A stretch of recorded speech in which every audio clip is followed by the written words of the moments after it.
Good morning, good morning. Si Mother Maring Vlog lang po ito.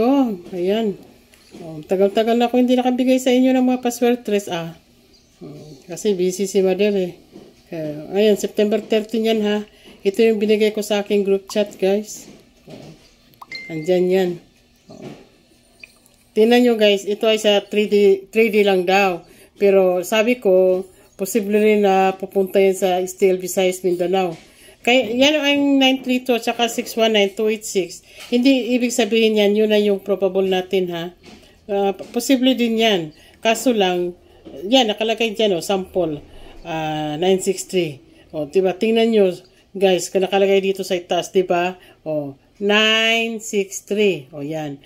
Diba, angle siya. Yun ang ibig sabihin yan. Pwede din 319 or 162 or 186 or 189, 196, 132, 129, ganun. Another guide na naman guys. Yan, 582 or 528 or 287, 472. Ianggol-anggol nyo yan guys. Pero baka sakali sa yan guys, no, yan din ang lalabas, no, yan plastada na yan. Nasa inyo na yan guys. Okay, Tsaka, yan, sa STL Visayas Mindanao, meron din, Parehos lang ang ano nila, ang kanilang probables, kumbaga guide. Yan, para sa STL Visayas and Mindanao. Pero, sabi ko sa aking group chat, pagka after sa first draw, malalaman kaagad natin guys, ano yung pahabol natin. Okay, Kaso lang, ito ay yung sa result natin kagabi, ito yung posible ngayon sa first draw.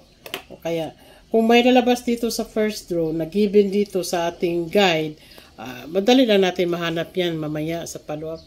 Kaso lang guys, talaga napaka-busy ko talaga sa araw na ito, as in sobra talaga. Busy talaga.